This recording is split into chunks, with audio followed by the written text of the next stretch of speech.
Nope.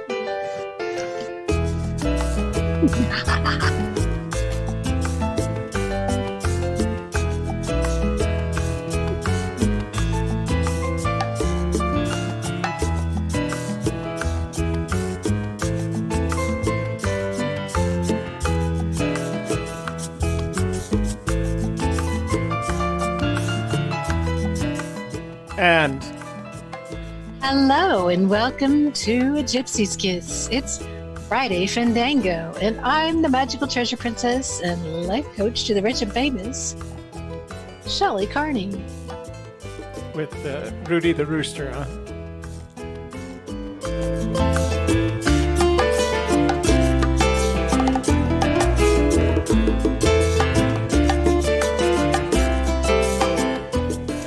And I'm Toby Younis, Administrative Assistant to the Magical Treasure Princess and her Chief of Security. Thank you for joining us tonight. We do have some things happening, and even if we don't have things happening, we'll make things happening. We'll tell you a little bit more about that in just a few minutes. Until then, enjoy the music. Enjoy the intro.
Nice seeing you this afternoon, MTP. That was very kind of you to come over and make that video. I appreciate it. You're welcome. Are you munching? Let's take care of some business. Housekeeping, you want towels? You know you want towels. All you have to do is ask for them. They'll bring them. Remember to like this video. YouTube likes it when you like our video. The Magical Treasure Princess loves it when you like our video. Share it with your family, your friends, your neighbors, your business associates, the entirety of your social network so that we can Grow the channel. And finally, if you are not already a subscriber, this would be the ideal time to subscribe. That way, whenever we start a live stream, oh, sorry, I didn't tell you press the button. That way, when we start a live stream, no, hang on, let me go back there. So this would be the ideal time to subscribe. Auga. And when you see that notifications bell, ring the notifications bell. And that way, whenever we start a live stream, you'll be immediately informed and in the know. Because there's nothing better in life, brothers and sisters, than being in the know. And it's that kind of time, isn't it? To be in the know. Gotta know stuff. Okay, so I don't know where you guys are on the whole pandemic scale. On the what? I'm glad you're all here, pandemic scale. The indications are we're alive. That's good news. So what we like about what we like doing this show for is communications with you. There's a variety of ways to reach out to us. One of the ways that you can reach out to us is the way that JK Pioneer and Corey J have done. I don't know the new schedule. No, there's just the same schedule as always, Corey J. 7 o'clock Wednesday, Friday, and Saturday. That's the new schedule. It's the old schedule. But as you can see... And 5 o'clock on Mondays. And 5 o'clock on Mondays for... What's 5 o'clock on Mondays? Oh, when we release a new video. Yes. Did you just break a nail? No, I had some salad under my fingernail. Oh, some salad under your fingernail. Salad dressing. So one way to reach out to us is the way that JK Pioneer and Corey J have done, and that is precede your question with an @ a Gypsy's Kiss in its most formal manner, and that way it'll highlight for us and we can see that. We'd like to thank our moderators in the room, Colorado. Huli, later on we'll see K-Pro, I hope, and Sarah. And who am I missing? Sarah Rocks. Colorado. Sassy. She hasn't been around for a Julie's couple of. here. Yeah, I did see Julie. I didn't see Sarah Sarah yet. was here last week. Pardon me? Sarah was here Wednesday. Yeah, she was. Let's see. She was just later, so I think she's, gotta wait till afterward. Greg Keller's in the room. So Lent is over, Oh, hey. and I can visit again. Couldn't make the MV last night, though. Safe in New York from COVID-19, 6 hours from New York City. That's a little bit too close for comfort there, brother. Oh, he gave us up for Lent. Yeah. That was his Wow. Lent is over. Didn't tell us that till now. Right. And also, you can reach out to us by texting to the number you see below the screen there, 202-815-1171. You can also call that number right now and leave us a voicemail. Later on, we'll open up that number so that you can call in and we can have a wonderful grow the channel. Oh. Go ahead. It's okay. I'm going to go with it. Oh, we do have we have a voicemail from Maryland, Fontana, California, the lady that called in last week. So this should be interesting. Tell us about $17 a square inch or something. I don't know. Or something about square inches, wasn't it? Yeah, it was. She was calculating the complexity of the puzzle. We have that thing that I sent in, but What thing that you want sent? to read it or not? You didn't want to read that yet. You know what? I thought it was how long a read is it? Because I did think it was darned interesting. How long a read? I don't know how long a read it is. Can you pull it up on your phone? And not your, because I don't want you to open Chrome because then you're going to go messy voice on us, and I don't want that to happen. Messy voice. That's a technical term, by the way, we use in the production industry to describe bad microphones. Oopla. Messy voice. I'll see if I can. See, take a look at it and see how long. Wait, no, not on your. You mean on your phone? What are you doing? Yeah. Yeah.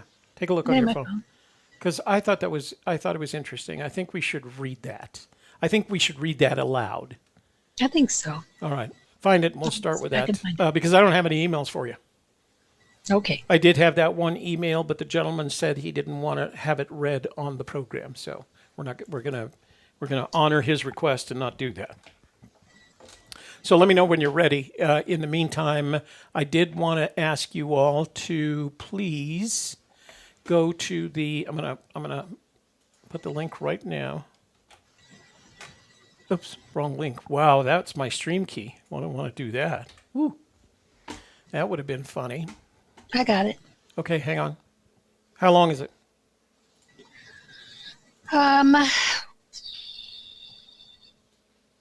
3 paragraphs. Well, 2 paragraphs. Am I 2.5 going to lose -ish. viewers? I don't think so. Okay. All right. Hang on. Let me do this last housekeeping chore here. So what you'll see in the room right there is the link to the AGK 2020 survey. It looks like, screenshot, that.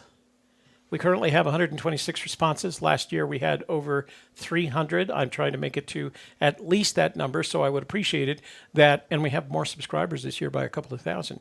So I would appreciate it if you haven't filled out the survey, it takes 3 minutes. It's just, you just click things, but you don't have to write it. There's no, what do they call them? Those kinds of questions. Multiple guess. Yeah, no, it's not multiple guess. What? When you have to write a long answer, there's a name for that. Oh, it's not essay. Yeah, there's no essay questions. All you have to do is click buttons. Okay, so it's a real easy survey to take. I would appreciate it if you do it. We're 126. We have about 2 weeks left in the survey. So please, if you're a survey, if you haven't taken the survey, please do so as soon as you can. I would appreciate it. Okay. I wish I could figure out. So we don't ask emails anymore because that would upset people when we ask for emails. So we have no way to reward you with a giveaway or something like that. We'll just have to. We'll just have to go with what we have.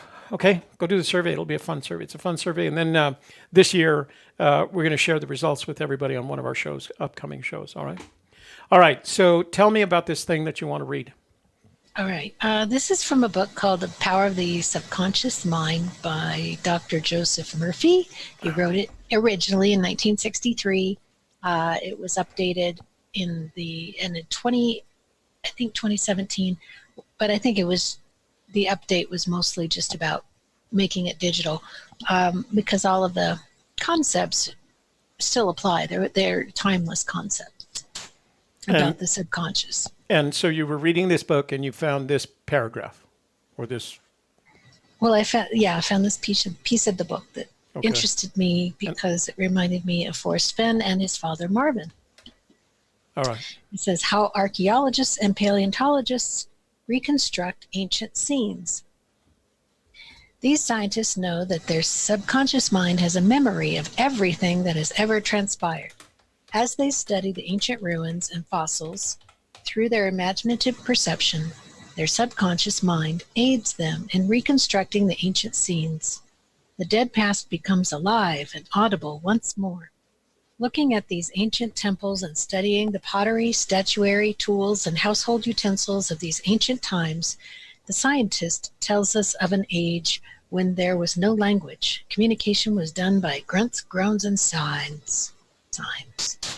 The keen concentration and disciplined imagination of the scientist awakens the latent powers of his subconscious mind, enabling him to clothe the ancient temples with roofs and surround them with gardens, pools, and fountains. The fossil remains are clothed with eyes, sinews, and muscles, and they again walk and talk. The past becomes the living present, and we find that in mind there is no time or space. Through disciplined, controlled, and directed imagination, you can be a companion of the most scientific and inspired thinkers of all time.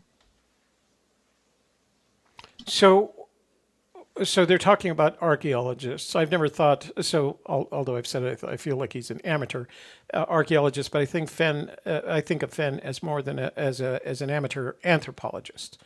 Aside from being an artifact hunter. Although I guess the work that he did at San Lazaro is archaeological in some way in its nature. But the question I have for you is, what was it about that passage that made you think of Fenn and his father? So when he talks about ancient items, pottery shards, or the things that he keeps, right? The Native American things, artifacts that he's found, the arrowheads that he's found, things of that nature. Even the George Washington painting he talked about in the book. When he touches those things, he imagines, and he tells us this, he imagines what it was like to be there when it was created, when it was used, what the life around that person was like. And he tries to fill in, all the pieces that are missing.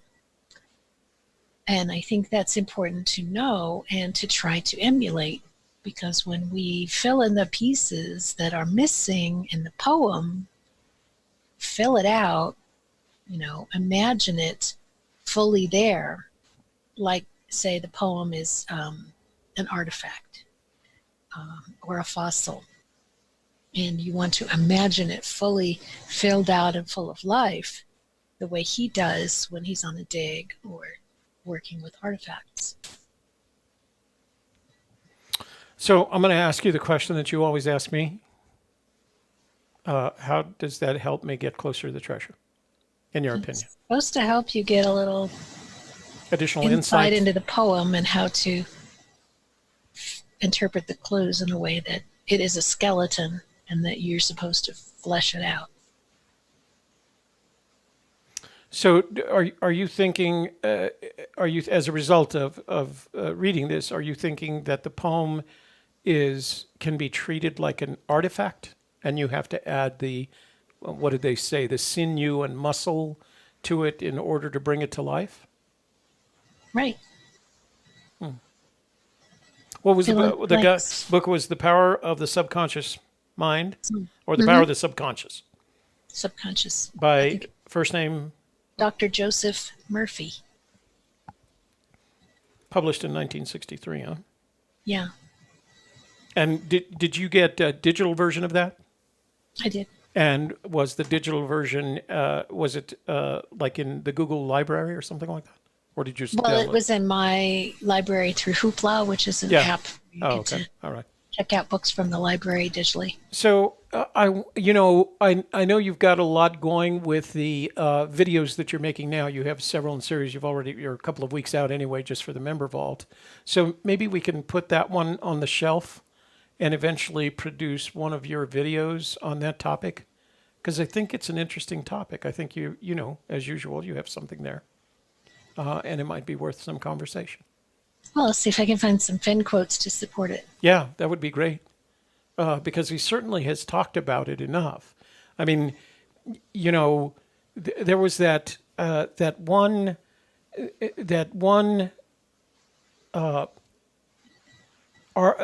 discussion that occurred when he was planning, and there was a newspaper article. He wrote an article. I think it's on.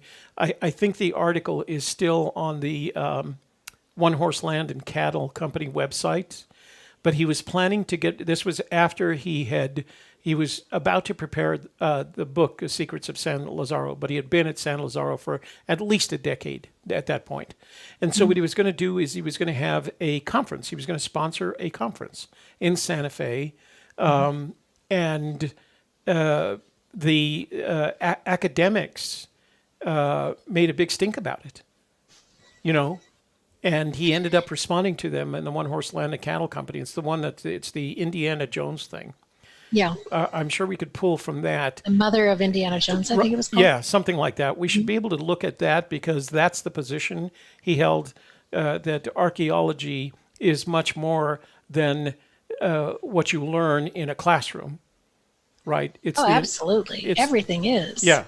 And it's the interpretation, it's the accuracy and the integrity of your interpretation. The thing he doesn't understand, because he never went on in college and so on, is that the people that immerse themselves in academia, they're kind of afraid to go out in the field and test everything out and see if it's for real. They just like to be safe with their books and their academic politics. And I think that's why you have to. He poked the bear when he went up against that. And I think you have to appreciate. I think one of the things that you have to do is you have to appreciate the academics that do get out in the field. And as a matter of fact, they're referred to as field researchers. They're actually separate from academia. They're represented in and by a university. But because he saw the movie, Indiana Jones, and he's like, well, that's what college people are like. Yeah. So, Blaze Looker says Anthro was so much fun to study. I had a hard time with anthropology. It was one of those classes, the 10100. It matters who your teacher is. Well, it was one of those. It was an easy elective. So everybody took it, and it was done in one of those classrooms that held 300 people, in the lecture hall. It wasn't a lecture hall; it was like a Roman or Greek amphitheater with a guy down at the bottom. You needed binoculars to see the professor, and those massive chalkboards that slid back. I'm sure they don't have them anymore. Oh, yeah, they do. And those are the weed out classes. Oh, are they? Yeah. Yeah, you start out with standing room only, and then you end up at the end of the semester five with three people left. So, hey, K-Pro, I'm going to call you so you can tell us about your poker tournament. So answer your phone, please. Let's see what she has to say about this. Get that out of the way early. Hello. Hi, surprise. It's a surprise call. I was going to say, I think you're on right now. Yeah. So I know you are hosting a poker tournament on Sunday night? Yes. Tell me all about it. Tell everybody about it. Okay, so what we decided to do is it's free. It's on pokerstars.net. And we just thought it would be fun to do, actually, Nemo, which he's in the chat from time to time, and USA China, he's in the chat from time to time. They approached us and said, what do you think? Because they were both at the World Series of Fenn. They thought it would be fun, and we tested it, and we had a good time. So what we're going to do is a poker tournament, but then also it will it'll have a Zoom to it. So kind of like your movies, it'll be similar to that. So the idea is you will sign in. There's a poker club that you have to register to. So if you go to pokerstars.net and then register for the club, I'll give you the number in a second, and then register for the tournament. The tournament's free. You start with 35,000 chips as a new member, and it's 20,000 chips to get into it. And it's Texas Hold'em. It's just fun. So it's going to be noon on Sunday. Sign in a little early, get everything set up. We have about 30 already signed up, which I'm really surprised how many. But it's free. We're going to give away a Chaseopoly for whoever wins. Plus, they get like the hundreds of thousands of chips, which have no cash value. It is truly a free tournament. But you can go on to play poker. You can go on to use that money at Poker Stars. Yeah. So it's just a fun way. On our show last night, we went through the actual steps if you've never done it before, but there's going to be breaks every hour, and we go into the starting stack amount, all that stuff that most poker players already know, but everybody else, they'll be intimidated by, but they should not. But the club, just go into the club, which is TTOTC test. Or I'll give you the number. And I'll put it in the chat after we talk. 3468160. So if you go in there, Mike and I and USA China and Nemo are the moderators, or managers. So we'll be able to approve you, and then you register for the tournament, and it's just gonna be fun. It'll go a couple hours, and what else do we have to do? It'll just be a fun experiment. So you start with the 35K that they give you, and there's no additional buy-ins. Once you've spent your 35K, you're done. Well, you get 35K for just signing up, and it's 20,000 chips to get into the poker tournament. Oh, I see. And then the poker tournament, you start with 2,000, and I think it's a 5,100 starting blind. Yeah. 10-minute rounds. We do a 5-minute break every hour. 6 players to a table. We may do more if we get enough. We're getting a little bit more than we thought we would. All the kind of the normal things. So, but the Zoom part, we do say everybody's able to get into the poker tournament. There is a chat feature that is moderated by Poker Stars. Right. We're going to have the Zoom, and we think it'll be fun, but also if anybody gets unruly, we do reserve the right to drop them out. But Mike says once he gets knocked out, he's going to have the soundboard. He's going to be streaming it. He's going to have a fun time with it. Yeah. So you can go into so you can be invited to the Zoom room without participating in the poker tournament. Is that correct? Yeah, if you email, we didn't anticipate people asking, but we've already had a few people ask. Yeah. If you email chaseopoly@gmail.com, that is where Mike's going to respond with the Zoom invitation. And we're going to just, anybody who requests until we need to drop you out, we're trying this kind of good faith that everybody's going to be fun. And we don't know if you're in or not because your handle is different on Poker Stars. There's some handles we already know that are going to be in there. So yeah, if you email chaseopoly@gmail.com, anybody is able to get in the Zoom. And then, we thought they would just correspond with the poker players, but a couple of people said, I don't really know how to play poker, but I think it'd be fun to be in the chat and watch people. And, you can kind of intimidate people if you're playing and just see what their tells are, or, whatever. It's just more silly fun. Oh, well, good. It sounds like fun. Yeah. It sounds like a good time. You did say noon. What time zone? Noon Pacific, 3. So it'll be 7 your time, or I'm sorry, noon, 1 o'clock your time, 3 o'clock my time. Okay. All right. Well, it sounds like a lot of fun. Good idea. Yeah.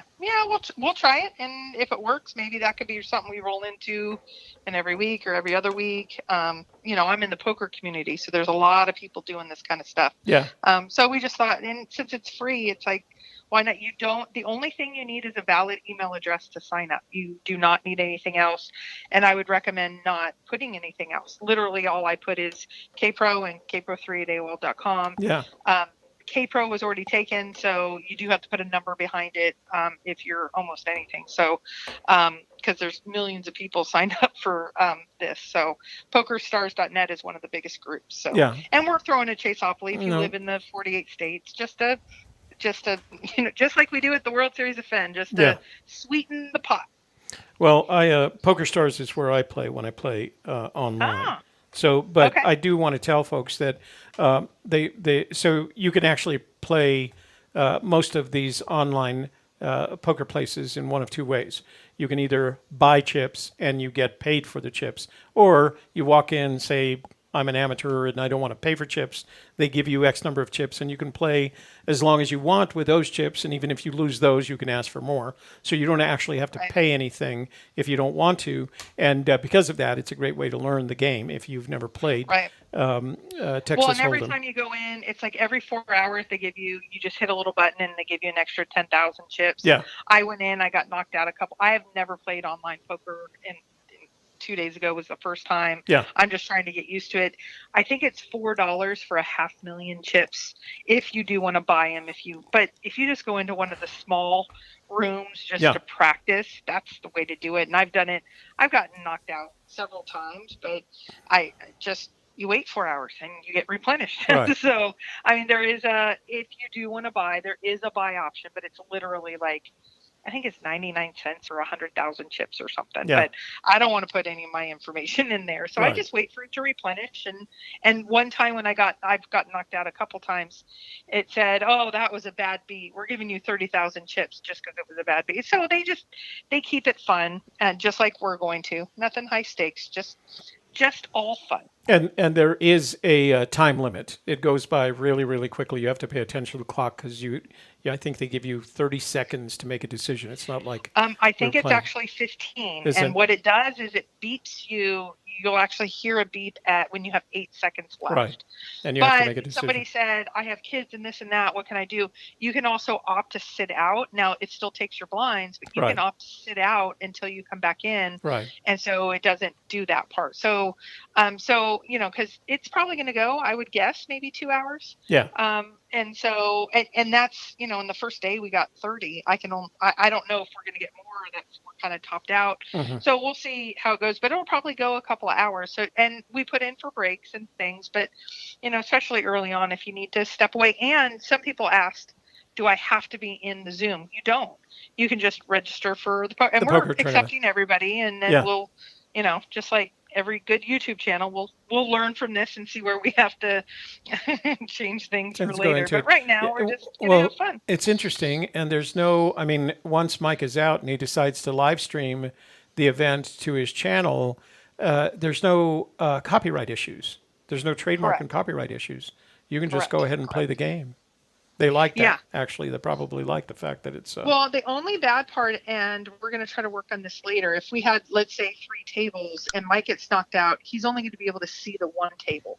Yeah. And then he won't be able to stream. Maybe I'll be able to restream it when it gets to final table. So once you're knocked out, you can stay in that table until you exit. Once you exit, you can't go back in. All right. So we're trying to figure that, but there's 4 of us between... Nemo, USA, China, me, and Mike. So we're trying to figure that out. But this time, it's just going to be a kind of social experiment more than anything. And we'll see how it goes. Oh, good. Sounds like fun. Good luck with it. And I'm sure that everybody's going to enjoy participating in it, whoever does. I hope you will be there, sir. Well, Sunday afternoons are my bike ride afternoons. So, but if it ever gets to the place where if it ever rains and gets to where it's not competing, I'll be happy to. I'm calling for rain on Sunday. It'll be if it happens, I'll be there. So okay, because I do love my poker. All right, thanks for calling in and letting us know. And so everyone, if you didn't write down the information, do me a favor, and when you get back in the chat room, put down the PokerStars.net, the registration, the number, etc. So everybody can take advantage of that. All right. I will put it all in there. All right. Sure. Well, you guys have fun. If I don't see you on Sunday, I'll try and get in. Okay, sounds great. Talk to you later. Bye-bye. Bye-bye, Shelley. Bye. So you've got some questions in there you want to handle there, sister? What? Here. Well, people are wanting to know if you're eating popcorn. I don't know why. And I was. Oh, okay. All right. Why don't you go ahead and say hello to the room? Then I'm going to take. I don't have any text messages yet, but I do have a couple of voicemails, and then we'll open up the phone lines for you. All right. Wait. You're gonna do the song? Yeah, I'm going to do that. Video. Yeah.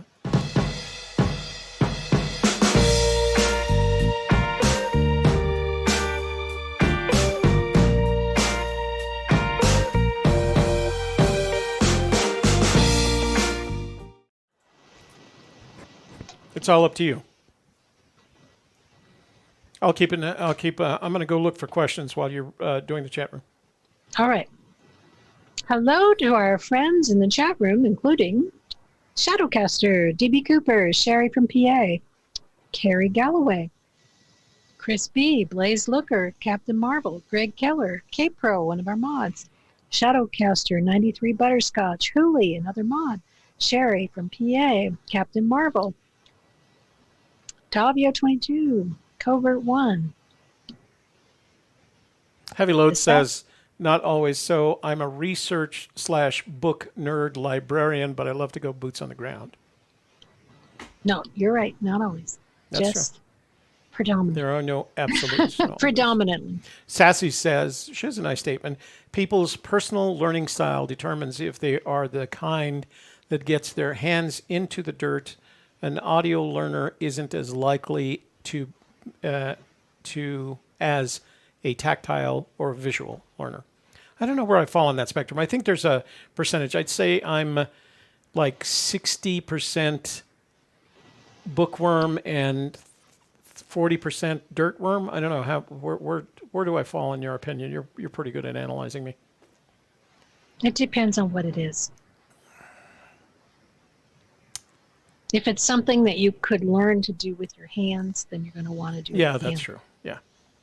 Like fixing something, right, or crafting something. Yeah, I don't mind getting my hands dirty. I'm not a... But if it's just all brain stuff, then you would rather watch a video with graphs. Right. I'm the same way. Yeah, I'm not as much a book person as I am a visual learner, I guess is the best way to describe it. Yeah. I like books. I like to mix it up with the books. I like them. Well, I love the audiobooks because I can just plug those in and drive, forever with those things.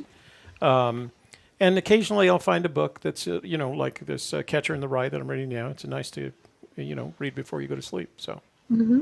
Mm-hmm. It is good to read before you go to sleep. I'm multi-dimensional book before I go to sleep because it tells you what to say to yourself before you go to sleep, to accomplish your goals and to, all the different things that you want to overcome and how to do that. So I'm enjoying it a lot. I do have a fun little book that's by my on my nightstand, and let me see, it's the something, I'll never remember the name of it, but it has 365 printed pages in it. And they're divided into various subject areas: history, science, nature, et cetera, and they're made in there's 7 of them. So you start on a Monday and you do like history on Mondays, science on Tuesdays, politics and it has 1 page dedicated to that particular subject. So it covers a lot of territory, and you just read that 1 page at night and then roll over and go nighty-night. That works out good. That's what I usually do when I'm not doing this whole Catcher in the Rye thing. Nice. Joel Awicki's here. Hi, Joel. What the heck? He kind of sneaks in, huh? Debbie Teal is here. Colabrado, another mod. We have DB Cooper. Let's see, John Miller.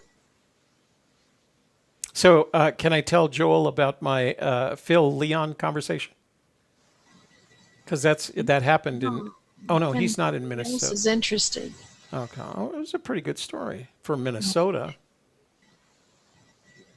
If you want to. So I got a call a couple of days ago. I got a contact from a guy on LinkedIn, and his name was Phil Leon, and I hadn't talked to him. I hadn't had any contact with him since 2004. And in 2004, I was consulting with a company called Merrill Corp, which is headquartered in the Minnesota-St. Paul area. And they hired me to help them with their sales and marketing, to consult in the area of sales and marketing. But eventually, they asked me to sit on a due diligence team, and that's where it ended badly.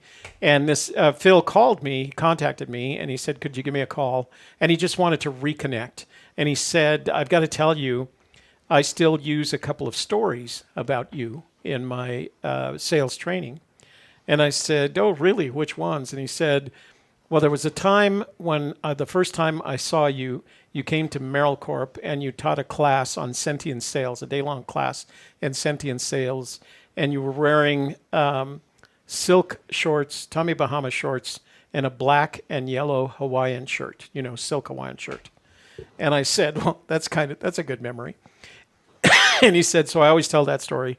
And then I always tell the story of, I use this chart called visibility, credibility, trust, transformation." And he still uses that when he's teaching.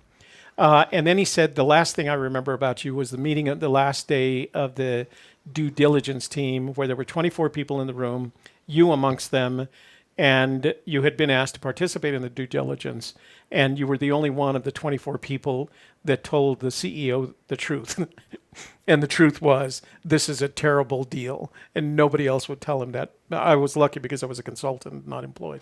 Anyway, that was the last business they did with me as a consultant. And the deal tanked. A year and a half later, the deal tanked. And it almost took Merrill with them. But anyway, this guy remembered me from that way back when. And Shelley said, I was telling Shelley the story, and she said, "I can't imagine you not wearing a blue pinstripe shoe, white shirt." And I said, "No, what had happened was I had flown in the night before, and they lost my luggage. So my suit and white shirt and tie were lost, and all I had was the clothes that I had worn onto the aircraft, and that happened to be the silk, shorts and Hawaiian shirt. I was wearing loafers, and I didn't have socks on. It was very like, oh, let me just get on the airplane and relax." And then they lost my luggage, and I ended up having to do this presentation in that with the room full of salespeople in suits, white shirts, and ties from Merrill Corporation. So, but they remembered you. But he remembered me. But it was a great gig. They had hired me before this to do some marketing, strategic marketing for them, and they took me to what's the place that has the stones that you slide on the ice? What's that called? Curling. They took me to a, I don't know if they call them curling alley, but it was a curling alley, and it was a riot. I was a mess. Half the time I was just falling on my butt, but the other part was trying to get that thing all the way down there. And it's like the first time you go bowling, and it spends more time in the gutters. That's what my whatever the rocks are called. That's what the sweepers are for. Yeah, well, I was of no help, because you have to at least have somebody that knows what they're doing with a rock, and I had no idea. But it was fun. Isn't it called the iron? That was, pardon me? Isn't it called an iron? The rock? Yeah. No, I don't think so. What is the curling rock called? Well, you guys from Minnesota. Curling iron? Curling iron. Oh, you crack yourself up sometimes. That's curling iron. That was a good one. Okay, so we got her. I don't know where I was going with that story. We do have a couple of text messages. So have you finished saying hello? Oh, you had some reason to tell it to Joel Wiki. Oh, that's right, because he's from Minnesota. I was going to say, had you finished saying hello to the room? No. We have Okay. Stacy Harwood. Go ahead. And Zozo Rocks. And Lamron. Larry Smith. Maverick One. Not Important. J.K. Pioneer. Chris Hurst. Alone in There. Jorg Monin. Jim Seary. Ronnie Lee. Sassy. Heavy Loads. Do you know who it is? Who are you signed on as? Shelley Carney. Why? Who are you signed in as? A Gypsy's Kiss. $5. Ting, ting. Ting, ting. $5. Oh. From Corey J. Lurkers. Who else is here? Carrie Galloway. Nemo. Nemo. Do you see any questions? No. Oh, by the way, I do want to say thank you to Roger Garcia. Roger, thank you very much for that very nice PayPal donation that you made to us. There's two ways if you want to contribute to our little project. There's two ways to do that. One is to use the super chat that you'll see at the bottom of your chat screen. There's a grayed out but stylized but grayed out $. Click on that, and YouTube will walk you through donating a super chat in the same way that Corey has just there. The other way is you'll see it scroll up above the screen here. You can send us a donation to paypal.me/gypsieskiss. The advantage of doing that is that they don't take 30% off the top like YouTube does on Super Chat. Or if you want even more value, join the membership club, AGK VIP membership club. It's $25 a month, and you get to have conversations with the group, a small group, and all we talk about is the thrill of the chase, the poem, and Forrest Fenn, and all content-based. So those of you who are frustrated that we don't talk enough about content, join the club. AGK VIP membership club at gypsieskiss.com. Thank you. Wildcatter's daughter's here. Christopher Robin. What are you showing? What are you doing? I'm sending you a message. You are? Well, I gotta open up messages then. There we go. In the chat room or on our private chat? Where's the message coming from? Coming to? Andre is here. Swami is here. Glenn Marsh. Do you think the Smithsonian would want the complete chest, less the bracket? Bracelet, probably, instead of bracket. Probably an autocorrect thing.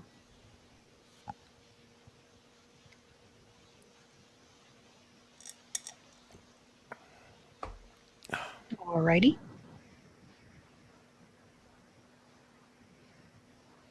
Charles Chapman is here. Kiwis Road. Eddie Outie. And Illinois Ghost is here. Wow. Hello. Back from the dead, the proverbial dead. Shap K9 Treasure Hunter is here. We'd like to thank Forrest Fenn, Toby, Younis, and Shelley Carney for inspiration and inquisition into the quest for indulgence. Who wrote that? Shat's K9 Treasure Hunter. Wow, nice. Thank you for that. Yeah. T. Brown and Jeep Girl Jody. Pirate 45. J.K. Pioneer, I think I said that. Corey J. Frank. Thoughts by Walking Among Lions. Oh, that's a long name to type in.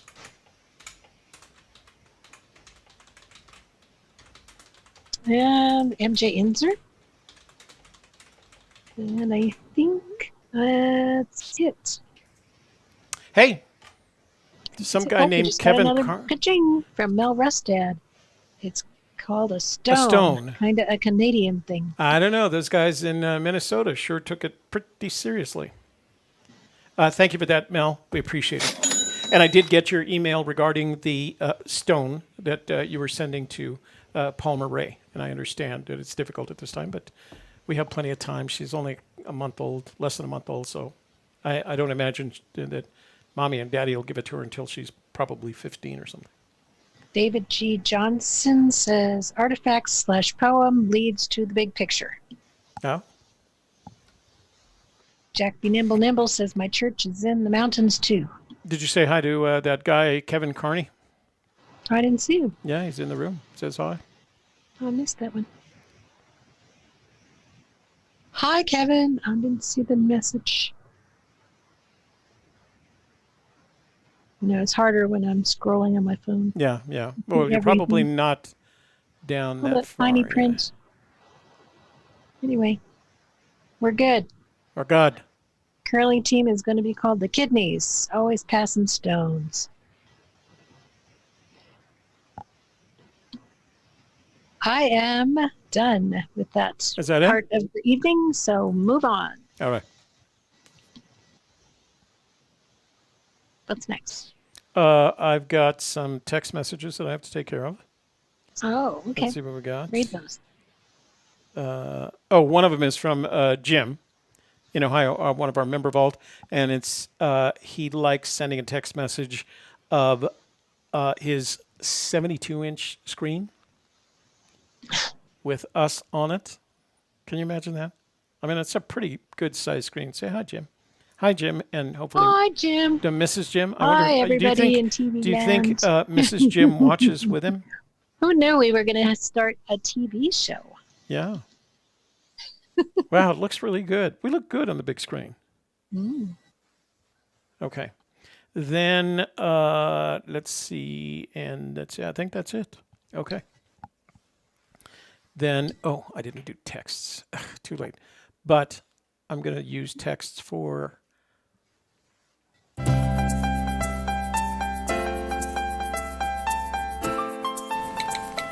You know what? You're right. I'm not going to play that because it is the wrong phone number.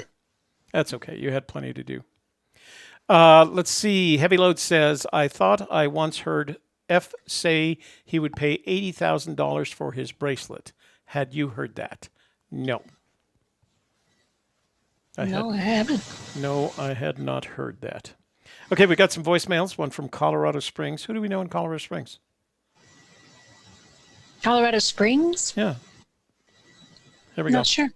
Yeah, hey, Toby, this is Ken in Oklahoma. I got a question for you if you want to give me a call. Thanks. Jim Siri asks, what is my favorite gem?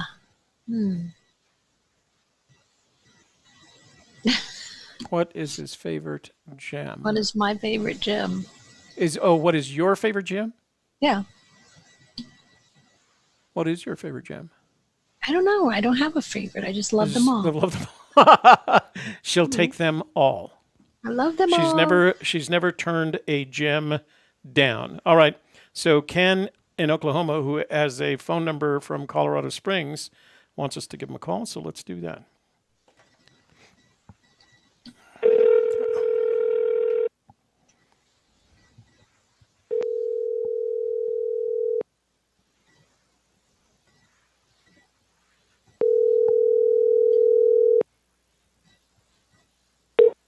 Hello. Hey, Ken, it's Toby and Shelley on AGK. What's up? Hey, how's it going? Hey, so I got a rooster-themed philosophical question for you. Oh, okay. So okay. you got to give me a little bit of leash. Don't cut me off. But I had to jump in the Wayback Machine. You remember Looney Tunes, Foghorn Leghorn? Yeah, I do. Yeah. Right. Okay. So he's got a cartoon that I always loved, where he's babysitting a little Poindexter chick with big glasses and a big head. Yes, I do. Well, I kind of remember that. I don't remember the scene. I do remember the characters. Right. So they're going to play hide and seek, right? Yeah. So he tells the little boy to count to 10. He climbs in this wood box or a corn bin or something by the barn. Little boy finishes counting, gets out his slide rule and his pencil and paper, does all these calculations. And he sticks a shovel in the ground and he pops up Foghorn Leghorn. And he's like, oh, Foghorn's like, whoa, what? And he walks over to the wood bin. He puts his hand on the lid and he says, no, I better not look. I might be in there. You know? So that's where I'm at. Oh, that's your strategy for the treasure. Is that right? Yeah. I sit here with 0 boots on the ground, but I feel I have 2 100% got to be solved. So wait a minute. So that is logically impossible. You can't have two theories. You can't have two theories that are 100% correct. Yet Foghorn was in both places. Right? Yeah. Yeah, that's my point. Yeah, that's just how crazy this whole thing is to me. Everybody calls up. I absolutely know it. Can you do a good imitation of Foghorn Leghorn? No, but I thought if that Davio was listening, he could probably do one. Yeah, I bet he's got that in his bag of tricks. Yeah, I'm sure. That's worth an after party right there. A Davio after party. Yeah, absolutely. Hey, but So anyhow, this is my question to you, just kind Okay. of philosophically. 15 years, Fenn says he massaged the poem. Mm-hmm. I'm beginning to think that he purposely thought all the way to completion many perfect solves. And that's why, I've heard him use the term subterfuge and stuff. I think he's got ones that should be right that aren't right. And then he forced all these terms that comprise the poem into the stories. It's just diabolical. So, about our member vault that meets on Tuesdays and Thursdays. Yeah. Right. Yeah. And I've been trying. I would do some when I watch you guys on TV, and I'm ashamed to say I'm computer illiterate to get you on my tablet. So. Don't worry about it. It wasn't a pitch. What I was saying is that we had kind of an after hours show last night, me and a couple of others, and what's neat about this operation is they always, just the conversations, stimulate some new thinking, right? And so by the end of it, I had come up with some new thinking, and the new thinking that I can share with you, because this wasn't their stuff, this was mine. The conclusion that I came to last night after listening to this conversation that we were having was Fenn is always telling us to use our imagination to resolve the poem, the clues in the poem. And I concluded last night that's a mistake. He isn't intentionally misleading us, but it's a mistake to follow those instructions. Here's what I think you should do instead. I think you should use Fenn's imagination to figure out the poem, because the likelihood of your imagination matching Forrest Fenn's imagination is infinitesimally small. Yeah, right. I agree with so that. if we continue, and we've been doing it for 10 years, we've all been using our imagination in order to resolve the clues in the poem. That's a mistake. We have to use Fenn's imagination. I'm going to start using this line. What would Fenn think? What would Fenn imagine? I have done a couple of, I'll call them grade B solves using shapes in the terrain that I talked about shapes in the shower or whatever. Yeah. What as Fenn was, stumbling around in that forest looking for things that would reasonably come out as clues in the poem. What did he see that turned into the home of Brown? What was it out there in nature, part of the geography that he looked at? And in Fenn's brain, so it would be like me going out into the field and stumbling into a sandy spot and saying, stumbling into White Sands National Monument and saying, "Oh, that's the big old bowl of sugar." That's my imagination. That's my imagination. 10 other people could go look at that location and come to a different imaginative conclusion. And that's what's happened to us, because none of us can agree on where warm waters halt, home of Brown, blah, blah, blah. I'm not going to go through all of them. He's the only one. He's the only one that has the imagination that resulted in the writing of the clues. So quit using your imagination. Start using Fenn's imagination. Yeah.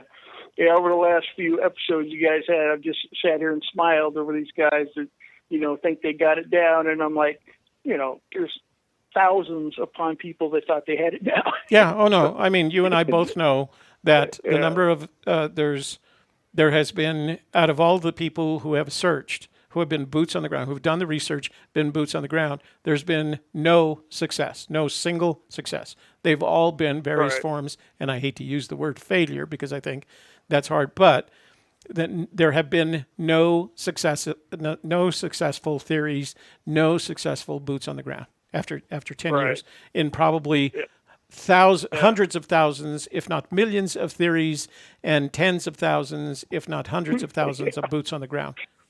Yeah. What are we doing? No wonder. One time What are we doing I wrong? heard Cynthia say that anymore. She just goes in every canyon in New Mexico and looks for a blaze. Yeah. Yeah, why not? It's as good as anything else. Yeah, well, you know what? And I made a video once and kind of upset him. I made a video once and I said, to heck with this poem stuff. I know where my warm water salt. I'm just going to head up the canyon or down the canyon and see if I stumble over the treasure. And he let a couple of friends of his know that he was very unhappy over the statement of my strategy. Yeah, well, I've been sticking with ones that I can tick all the boxes. But I'll tell you this: my number one solve, where I'm going to go first, it is a hella difficult Homa Brown. Well, how do you mean?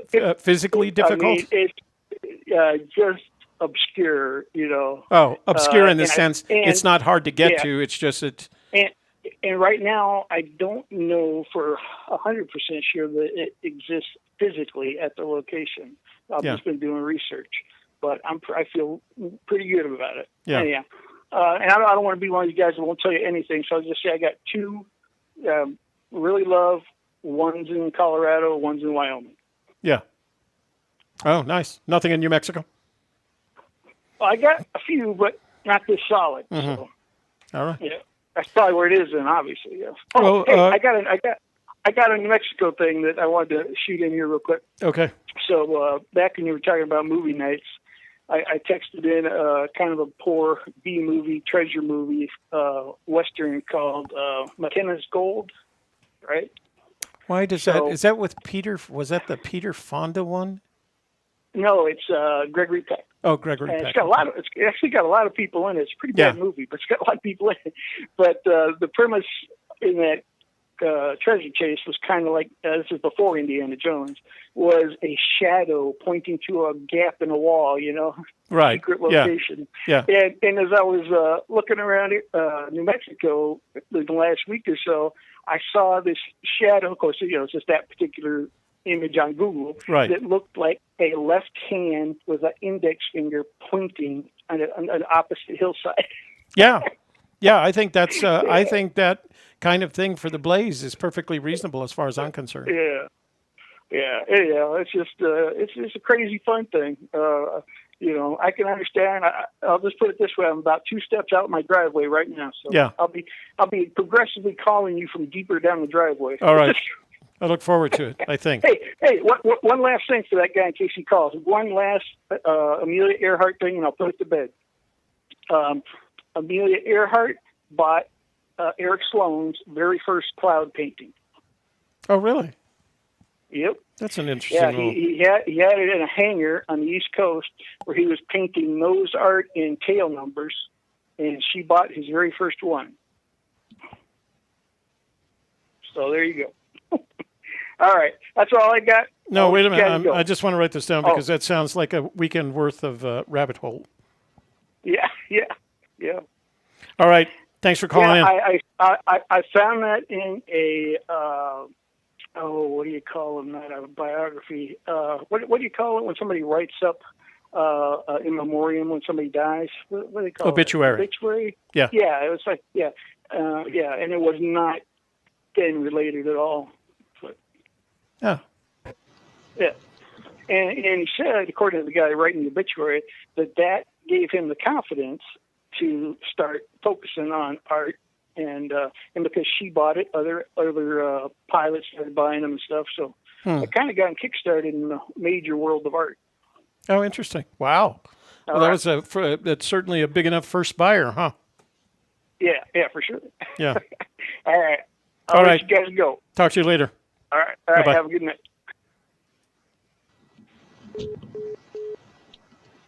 Deborah Jensen is just popcorn that I popped myself, and then I put some salt and some Parmesan cheese on it because somebody suggested that was good, and it is. Popped it myself. Heavy loads. Declarative statement: you will only find the Blaze after solving the other 8 clues. I couldn't agree with anything more. Thank you. Thank you. Okay, I've got another voicemail. Did you get my message? I did. And are you taking care of that? What? I'm looking at them. So do you want me to do something more than that? Just keep an eye out. Okay. Julie's watching too. Okay. Jim says there is no Mrs. Jim, so he's watching by himself. All right. I got to take care of this other voicemail first, and then we can go to phone lines. Alrighty. What do we got here? Let's do it. All right, let's do it. Do it. Do it. Do it. Ooh, long one. Wow. This one used up almost 3 minutes. Hi, Toby and Shelley. This is Marilyn, California. Do you remember this? I just want to say a few things. Do you remember this voice? Mm-hmm. This was the lady from the other night. Now, wait a minute. Is this you? Is that more than two or not many more? Anyway, I want to say thank you for asking me a very profound question that has put me in great. I'm seeking wisdom and truth, and we've got to ask questions. We're not going to find answers for anything unless we ask questions. And of course, one of the biggest questions is, am I crazy or not? Which I don't believe I am, but if I'm crazy, I guess I really wouldn't know the answer to that. But what I wanted to run by you is, I believe I have knowledge to impart to you, and it's concerning the 369 part of the puzzle. I would like to explain that to you the way I see it. Also, if you had if you were brave enough to go to the website, I asked you to go to the Kevin's Eye and watch that. I think it was maybe 28 or 26 minutes, and explain to you how the blaze is. A lot of people have, I'm sure, gone through this scenario with the atomic bomb having something to do with the poem. And also I have, I think, a better example of the puzzle. I don't know if you want to spend time going over that. It's up to you, but I hope you call me. Thank you so much. Bye-bye. Oh, and I want to apologize to everybody in search community for coming over like such a pompous ass. Excuse my language, because I've never meant that. I believe I'm being shown that it's a very special community that has a very special gift, and I'd like to share that. So please forgive me, because we don't know if I'm crazy or not. I mean, I'm sure everybody that's had boots on the ground, it's no question in their mind. But I need to know that we have the perfect way to find out. So I'm really looking forward to that. Thank you so much for listening. Thank you. Bye-bye. All right, Miss Life Coach, what do I do with that? Not only does she got your number, she's got all three of them. Well, yeah. What's that old? The quickest way to a man's heart is not actually through your cooking. It's whether or not you know something about 369. That'll do it. Okay, so the question is not whether or not someone is crazy, because we're all crazy. We'd have to be crazy to do what we're doing here. The question is whether or not you're insane or someone is insane. She's not insane, and she is No, polite, she's not. so- She's. Did you figure out the state she mentioned in the Zadi video? LR, I didn't look at the video. I went to the site, and the video launched in a way that indicated that. Captain Marvel says call. Jim Siri says yes, she was nice. Wait, what? Captain Marvel says call, and Jim Siri says yes, she was nice. Harry Galloway doesn't want you to call. So we have some people, going back and forth in the chat room there. Well, apparently, so reading the chat room after you make a call, after you call in, reading the chat room is either going to make you feel better or worse about that call, right? Yeah. Depending on the chat room is feeling about it. So, well, I'm not going to open the phone lines. I am going to call her. Julie and K-Pro say call. You think? All right. I trust what they them. say. What did Colorado say?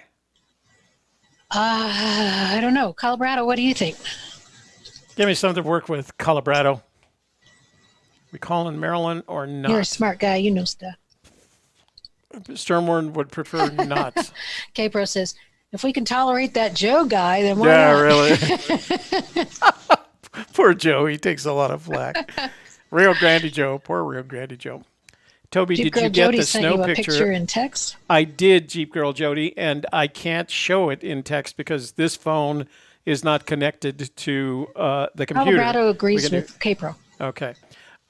So if you want to share that photo again, Jeep Girl, send it to the Gmail. Send it to a Gypsy's Kiss at Gmail. And I can't share it tonight because I don't have access to that right now. But I'd be happy to share it next Wednesday. Or maybe I can do it tomorrow night for... Even church. Gadelcon says color. Wow. Man. All right. Let's give her a call. And Cheryl says yes. All right. There's no crying in the search. There's tons of crying, Are you dude. kidding me? I cry every time I come back from boots on the ground. Hello. Marilyn? Yes. It's Hi. it's Toby and Shelley on AGK. You are on the air.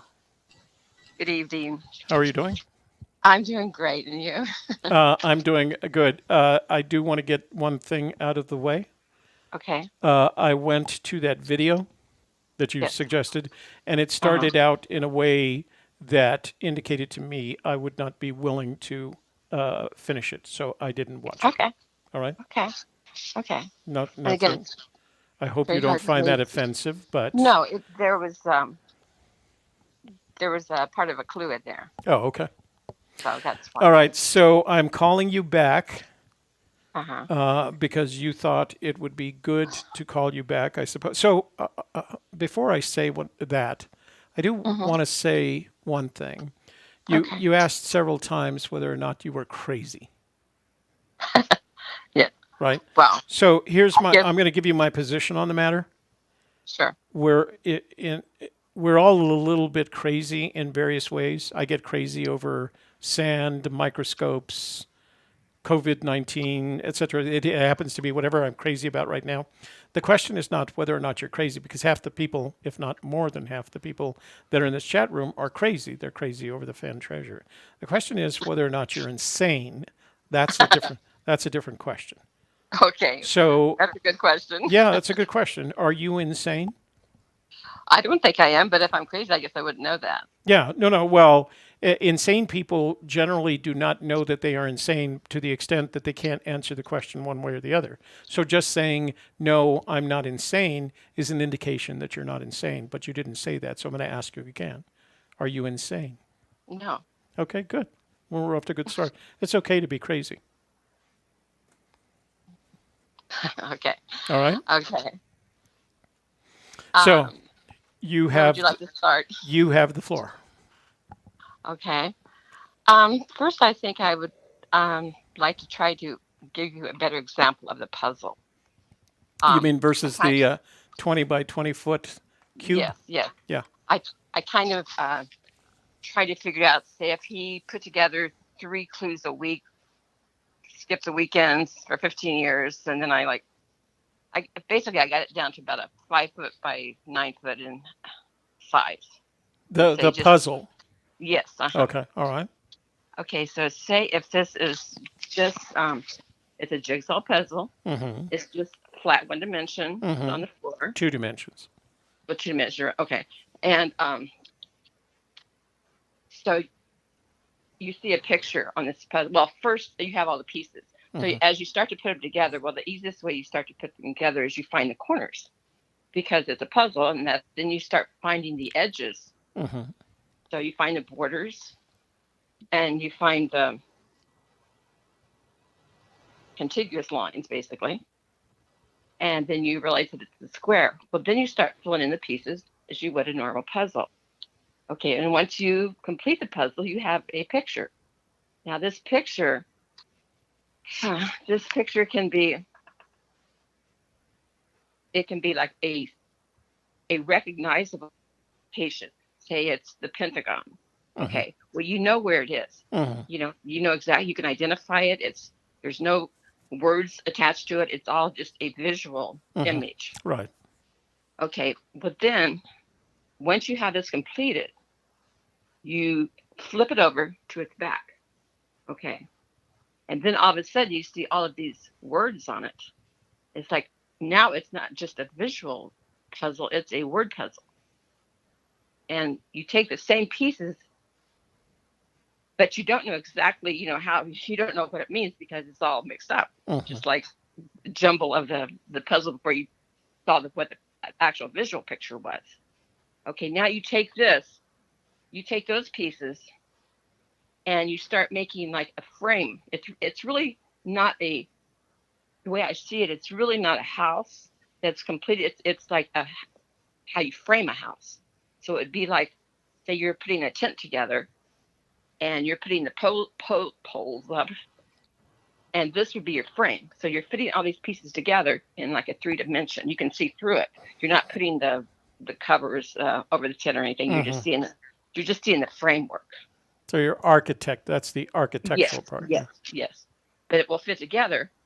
But if you're not sure where a piece goes, if maybe you've taken a picture of the way the puzzle looks, and you can look at that particular place of the puzzle and get a hint. And I think this is one of the confusing parts, is if you look up hint, a hint is a clue and a clue is a hint. So it's kind of that's kind of a puzzle the way he does things too sometimes. So how does this work, and how do you figure this out? Okay, well then, so now we have a frame. We've made it out because we put all the pieces of the words together. Okay, the words fit together. Once you can figure out the solve. So I have a question before you go on with your description. Yes. So, and I'm going to use your pentagon example, okay. right? So on one side, as you put this, you assemble this picture, it's a location, and in the case of your example, it's the pentagon. Right. And then something causes you, as hard as it is, to flip that entire puzzle over. Yes. And that's when you discover there are words on each piece. So depending on and I think you said 5 by 9 to begin with. You said it was a square, yes. But then you said 5 by 9, which is not a square. Well, a rectangle. Right. So it's a rectangle, and each of the pieces in this rectangle, and I think I'll borrow from the example that you used last week. Approximately, each piece is approximately, without the jigsaw puzzle shape, is 1 inch square. Yes. And is that still true for you? Yes.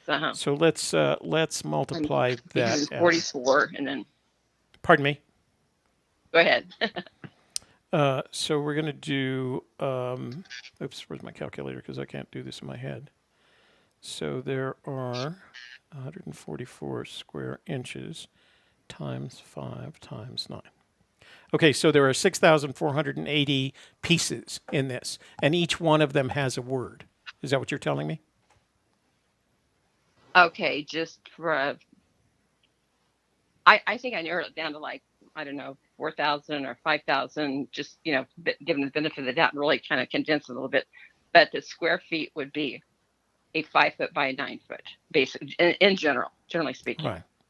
So you have these 4,000 words, each one of them on a puzzle piece. Is there any logic? Is there any organization to them, or are they just random words? No, they will fit together. The way they are designed, they will all fit together. And do they when they're fit together, do they form sentences and then paragraphs and then or they something like that? They will all fit together. But when he says, you have to go back when he has the one book that says my 2 cents. Okay, what my 2 cents means. He said you have your 5 senses. You have this sense of smell, taste, touch, sight, and hearing. Well, he's used those. I was an interior designer for many years, working for H&L, so I kind of see color in a different way, maybe. But if you take those 5 senses, they all have a common denominator. For instance, sound, like your lower notes would be equivalent to like red or a heavier weight color. So he's telling you, like, if you smell, like, okay, say we turn it back over. Well, we say we look at the picture again, but we don't recognize what the location is. We see a canyon, we see different things on this picture, but we can't identify the location. But if we go to the senses, the way he is describing, like, I smell the sunshine. We don't smell the sunshine, but the sunshine's yellow. So what can you smell that's yellow? Maybe there's a flower there. Maybe there's a canary. There's something that will connect to it. It's like a word puzzle and a visual puzzle that is totally separate from the verbal puzzle, All the right, way I see it. So we have a visual puzzle, we have a word puzzle, and and somehow, as a result of you assembling this puzzle, however you did it, you've come to some kind of conclusion as to Fenn's treasure. Yes, where Fenn's treasure is located. Yes, let me go, but I need to ask a question. The question is, what was it about anything that Forrest Fenn has said that implied to you that there was this puzzle-like solution in all of this? What did he say that led you in that direction? That I would rather not. That kind of gives a lot of it away. But it's right there in the book. It's right there in the book. Well, you know what? I will say it. No, that's okay. All right. You start out with the first chapter, important literature. I also worked for the library for years. Not a librarian, but a clerk. I've checked these books in and out for years, you know. So I'm familiar with a lot of the literature. Not that, you know, I've read all these books, but I'm familiar with it. You know, I've shelved them. All this. Right. So basically, it's the word puzzle, which I see as the book, repeatedly gives you the name of the location. It gives you the longitude and the latitude and the altitude, and in more than one places on where warm waters halt. Okay. Yeah. And it's like the picture that you see of the old woman and the young woman, and you look at it and you say, I either see a young woman, but as you really, really look at it, you say, oh, I do see the old woman. But then you wonder, well, why couldn't I see them both? Why didn't I initially see both of them? And it's kind of confusing that way. So in what state is your theory taking you? To what state is your theory taking you? New Mexico. No, oh, right. You mentioned that. And you mentioned earlier that you had you had organized a search team. Is that correct? I have a search team, yes. And how many people are members of the team, if you don't mind me asking? 2. So it's you and 2 others? Total. 3 yes. total. And I imagine that if you're as close as it sounds to this completion of this theory that you have, you're planning to go out. You're just waiting for the various issues associated with the pandemic to. Yes. I mean, I'm sorry that I came across so pompous that, you know, I am no one. Okay, if I've solved it, which I do believe I have, it's because I have sought truth and wisdom. I'm a servant. I'm not, you know, I am nobody. But the word says that, you know, no respecter of persons, and he uses the simple to confound the wise, and I qualify as simple. Okay. So I really look forward to going to that because I know everybody has gone boots on the ground and they know where it's not. Have you very, very how many times have you been boots on the ground to this point? I have never been, but I would like to stand on that spot, which you can see almost all the clues from one vantage point. So are you doing your research based on Google Earth? I mean, how are you maps? What is it they're using to give you this sense of this location? Strictly Google. Strictly Google. In fact, he even says that. He tells you to do that. I'm sorry? He tells you to do that? Yes. How Well, much of the poem did you use to configure this puzzles theory that you have developed? Could you say that again, please? So, well, let me go back a little bit, and I think we had Okay. this part of the conversation the last time. The poem has 24 lines.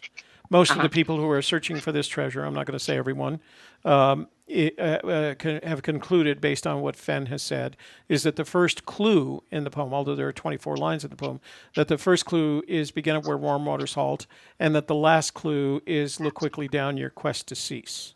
Yes. Yes. How much of that, in your opinion, is correct? That the first clue is begin at where warm waters halt, and the last is look quickly down your quest to cease. It's exactly in the order that the poem is. All right. So you use what Fenn has indicated are the 9 clues in order. Yes. Okay. And they are repeated multiple times in the book. Okay. So tell me a little bit about how you got from those. I think there's an average of 8 words. 9 times 8 is what? 72. So how did you use those 72 words and convert them into your 5x9 puzzle with 4,000 words in it? How did you get from 72 words in the poem, approximately, not exactly, 72 words in the poem, to the thousands of words that have led you to where the treasure is? What magical thing happened between those two things? Well, I don't believe it was magical, but it was like the book. It's really, the book is the reflection of the poem, and the poem is a reflection of the book. It's like a mirror image. Mm-hmm. I don't know how to describe it any better. If you ask me questions, maybe I can answer your questions better than I can explain it. No. I'm terrible explaining things, and I apologize for that. So let's say, and this is purely hypothetical because none of us know for certain. Let's say you find the treasure. We've given advice. We have some recommendations as to what people should do to protect their anonymity, et cetera, et cetera. What are your plans when you find the treasure? My plans are, I do need to go public for a particular reason that has no value or merit until I can have either credibility or we can play the crazy birds, okay? And I believe I will have credibility. There's no doubt in my mind, but that I don't mean that to sound. No. If you have the treasure, you know what the treasure will give you? The treasure in your position, in your possession will give you? It will give you absolute credibility. So now you get to do whatever you want. What do you want to do? Well, if I saw it, which I believe I have, I want to give credit to the person, to my God, and I want to glorify God in doing it. I want to,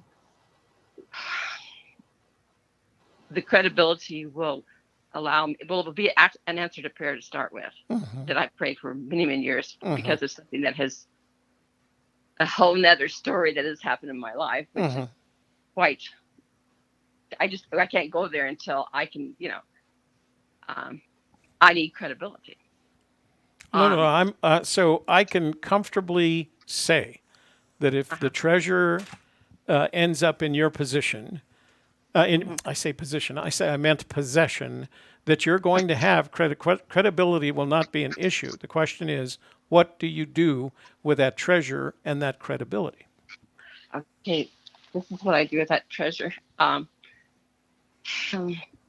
Well, trying to set up nonprofit organizations so that any taxes that would be paid, but instead of paying the taxes on it, we would be able to take that money and try to be good stewards and feed the poor, find shelter. I mean, really use it to help people, because I think that's the criteria, that we have in our hearts. Now, I know that we're all sick of organized religion and I mean, no, that's an absolute. We are not okay, all. Some people are sick, right? Okay. Go ahead, say it over.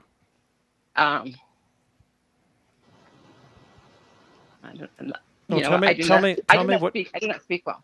Tell me I'm what sorry. you're sick of, rather than telling me what you think other people are I'm sick of. sick of fake Christians and people, you know, this. I mean, not everybody, but I mean, there's just so much corruption and there's so much fakery in our world, and we just need truth. We Mhm. need truth, and we need to, with all the pandemic, we need to rebuild our world and make it a better place for humanity. And I would like to kind of go over the 30, 60, 90, or the 369 theory, if you like. All right. First, I have to. Oh, okay. There's a person in the chat room. Her name is Sassy. Do you know her? She is very, very intelligent. Yes. Yeah. So you know that she's the one that found the David Blaine treasure. Is that Yes. right? She is. She wants me to tell you to please tell how many people called me crazy until I walked out with Blaine's golden orb. That's when credibility comes. So. Thank you, Sassy. Yeah. I've listened to Okay, you. so let's go. So Wonderful. it sounds like what you want to do is good. Do you have any desire to meet Forrest Fenn once you've recovered the treasure? Yes, I want to meet him. I want to give him his bracelet back. Mm-hmm. I would really like to talk some of the things that, you know, I feel like he knows, that because I believe that religion or his faith or whatever plays a huge part in his soul. He Because claims to be a spiritual person, not a religious one. I understand, but I have heard that his mother and his father both graduated from a Baptist Bible college. In fact, it was located 3 blocks from where I grew up. Mm-hmm. So it's hard for me to believe that somebody had a college education or really knew about the Lord. If they really knew that they would not impart that to their children. I mean, I don't know. I can only speak from my experience. Mm-hmm.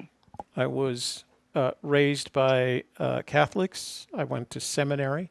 I went to Catholic schools all the way through high school. Mm-hmm. And I am none of those things now. So it is possible. Mm-hmm. I mean, I don't know, but the Saul that I'm seeing, and the reason I asked you if you would view the one Kevin Zadai, Mm-hmm. there is a segment in there where it shows the atomic bomb, where it explodes. And a lot of people, I think, if they've really thought through these different Sauls, that they've probably been to that, you know, Los Alamos, Mm-hmm. and they might have considered that as it's not where it's located, but because it is named Trinity, which is the Father and the Son. He has used, I believe, a lot of these things. He references Moses, and so many things that are in the Bible, Mm-hmm. that it seems kind of obvious to me, but he references so much. I mean, it's incredible. So I do want to clear a couple of things. I'm sorry. No, no need to apologize. I just want to make sure. Los Alamos is where it was developed. Trinity is a site down by Alamogordo where it was exploded. That site, yes. And so I want to make sure people don't start looking in Los Alamos for. Right. I mean, that's a no-no. Yeah. All right. Well, I like the idea that you can trust us enough to share your position on the matter. I don't feel like you're doing anything extreme. You're welcome to call back and talk about it more. But eventually, we're going to want to know more about what you're doing to find this treasure, because I'm going to ask you the Shelley question, right? And the Shelley question, the one that she asks me all the time, is how does that get you closer to finding the treasure? So the next conversation we have, I'd like to know more about how you've taken all of this and translated it into the map that gets you to the treasure. Can you do that? Well, that I think I've already said. I mean, it spells it out in the book. No, that's what you've said. What you've said is the slightly obtuse. It spells it out in the book. That doesn't help me get closer to the treasure. Okay. That's the question. You don't have to get me there. Okay. I want to know. I want to know the next time, because we've been talking now for. Sorry about that. Do not apologize. If you don't have to apologize to me. The only time you have to apologize to me is if you make fun of my friends or my family. That's when you have to apologize. No, I want to apologize because especially I said something about if the solve, in my opinion and my view, is obvious.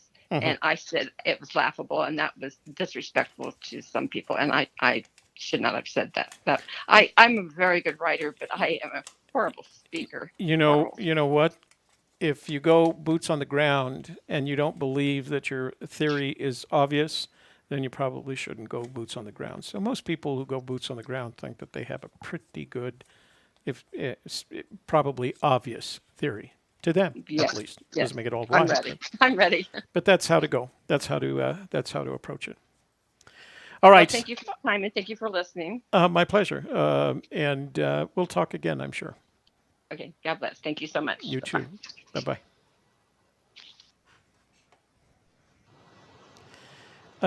We do have a call from, oh God, I hope I didn't offend anybody on this one. It's from Minneapolis. I don't know what that stuff is called. I know it's curling, but I don't know anything else. Don't get mad at me.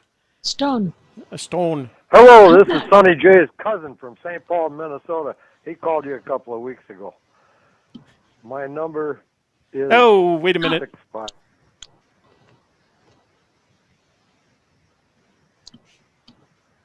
If you give me a call, I guess I can answer the phone and we can talk. Thanks. Bye. Well, he sounds exactly like Sonny J, doesn't he? All right. Well, apparently we don't even have to open the phone lines. People are just calling us and wanting us to call them back.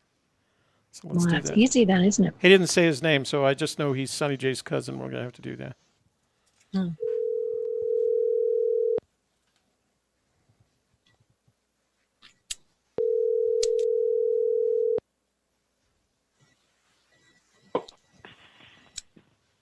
Hello. Hey, Sonny J's cousin, it's Toby and Shelley on AGK. You're on the air. What's up? Oh, you know what you're going to need to do? You're going to have to turn the audio on your computer off. Okay, I got it down to 0. Good. So the only thing I know at this point is you're Sonny J's cousin. What's your name? Oh, just call me Cuz. Cuz, okay, Cuz. I can do that. So That old fart Sonny J introduced me to the hunt a while back. Oh, that's a curse, isn't it? Yeah, I've never. I don't think anyone should thank people who introduce them to the chase. I think it's a curse.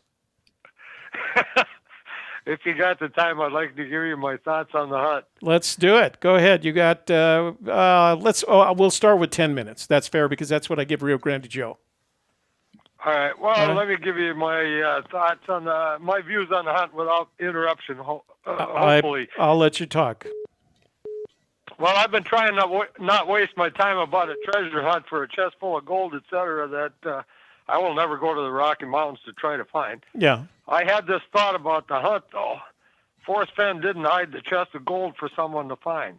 His quote about "we're all charlatans" to some degree, to me, has a meaning that I hadn't thought of before. The treasure hunt is the treasure. Those who hunt have already found the treasure. They're all winners, so to speak. Those who physically go out into the mountains have found the beauty of the natural world, the mountains, the streams, the creeks, the rivers, the forests, and wild animals, etc. Even those who don't go physically out to hunt have found a treasure in the hunt through trying to decipher the clues, enjoying you and Shelley's treasure hunt videos, conversations, etc. To Forrest Fenn, what is in the chest, with the exception of the bracelet, isn't that important to him. The treasure hunt is the treasure to Forrest Fenn's way of thinking. That's why the chest is not meant to be found.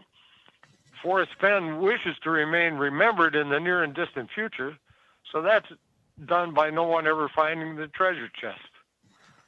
So without additional clues or hints, if he changes his mind, don't believe anybody was going to find it. I think that's what he meant to do in the first place. Anyway, that's my comment. I thought I'd... Wait. I have questions. No, I just wanted to get your comment, yeah. All right. So here, let's start with my questions. I've always said that in order for you to have any interest, for anyone to have any interest in this, you have to believe several things. You have to have the kind of faith that, say, Marilyn has in her God. You have to believe that Forrest Fenn assembled a treasure of great value. You have to believe that he hid that treasure in a place that an 80-year-old man could easily get to. And you have to believe that he then wrote a poem that somewhat obtusely describes where he hid that treasure. Do you believe all of that? Well, I believe, I don't go the religious angle. No, about and nor it is meant to be. It's just, do you believe those three things? I guess I'm an agnostic like you are. Yeah. So you don't care one way or the other whether or not Fenn hid a treasure. Well, I think he hid the treasure, but I think the reasoning is different than what I've heard expressed. Well, let's see what he's expressed. Expression number one was he wanted people to get off their couches, put down their little texting machines, and get out into nature. That was reason number one. Right. That's why the treasure hunt is the treasure. Right. So it's his way of thinking. So that was reason number one. Reason number two, less often expressed, but if you know Forrest Fenn, you have to believe it's reason number two, is that he wanted his name, which is very important to him, to last a long time. Right. That's why it's not going to be found. Right. So the longer the treasure, future. Yeah, the longer the treasure is out there, the longer Forrest Fenn's name lives, as does Forrest, the memory of him. Okay, so if those are the two stated, if those are the stated reasons you said, and the reason I asked that question, that you said it was hidden, that he did hide a treasure, but not for the stated reasons. Those are your words. What do you think are the unstated reasons? Why do you think Forrest Fenn hid a treasure? So that he wishes to remain remembered in the near and distant future. Oh, okay. We agree. That's why he hid it. But he didn't give you enough clues and hints for anybody to find it. That's why 10 years have passed and nobody's found it. Oh, so your only expression of concern about this treasure hunt is that you don't believe that there is enough information in what he's given us for anyone ever to find that treasure. Not unless he gives you more clues and hints. If he changes his mind, I mean, he is 90 years old now, so yeah. How long do you live? And if he changes his mind, maybe if he wants it to be found, but I don't think he wants it to be found. So I don't think he's going to give you any more clues or hints than he already has. But if he changes his mind, then, he's 90 years old. Your mind goes to a certain extent, when you get that old. So yeah. So tell me this. Let's say he might change his mind. Let's say he doesn't give us any additional information before he passes, and then he passes. What do you think will happen then? In your vision of all this, what happens then? Well, then he's going to be remembered in the future because nobody's found it. So if he found it, it would die off, and they'd forget about him if it was found, but it's not going to be found. That's why he is going to be remembered in the future, and people will continue to go looking for it for the value of what's in the chest, like $1 to $5 million or whatever it is. Yeah. People will continue to look for it, and because it's also something to do. But you're not one of those people, I take it. Well, it's too expensive for me to go out there west to the Rocky Mountains. Mm-hmm. I only live on Social Security, so yeah, I could never go out there. But I just think that everybody who's already in the hunt, they've already found a treasure, and they're the winners, so to speak, because they basically get out into the mountains and have found the beauty of nature, the natural world. The mountains, the streams, the creeks, the rivers, the forests, the wild animals and stuff. So, and even those who don't go physically out into the hunt have found a treasure in the hunt through trying to decipher the clues, enjoying you and Shelley's treasure hunt videos and conversations, etc. So, well, thank you. That's very kind. So do you go out into nature independent of looking for the treasure? Oh yeah, I'm a nature guy. Yeah. Oh, okay. Well, good. I was going to say, so you don't actually need the impetus provided by a treasure hunt to go out in nature. You do it anyway. No, I do what I can now. I'm 77 years old, so I can't do Yeah. what I used to do, Yeah. but I still do a lot of deer hunting and stuff. So in Minnesota, we got a lot of bears and wolves up north and stuff. So I mean, we got some activity up there. Yeah. It'll raise the hair on the back of your neck when you're out there after dark alone when you're lost in the woods and the wolves are howling. Wait a minute.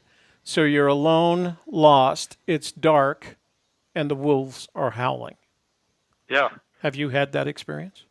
Oh yeah. Yeah, more than once. Yeah. More than once. Yeah, you can get turned around So up there. I can understand once. What I don't understand is more than once. Well, if you forget your compass, you're in dire straits.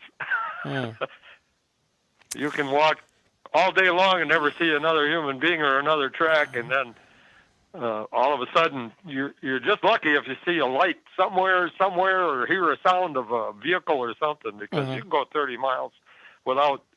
In some of those areas up there, you can go 30 miles, walk 30 miles without running into a road. So what's the most dangerous animal in that neck of the woods? I don't remember that being grizzly territory, is it?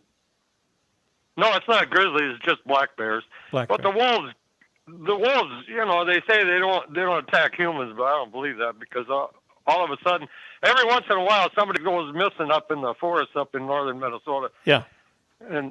And they just are never seen again.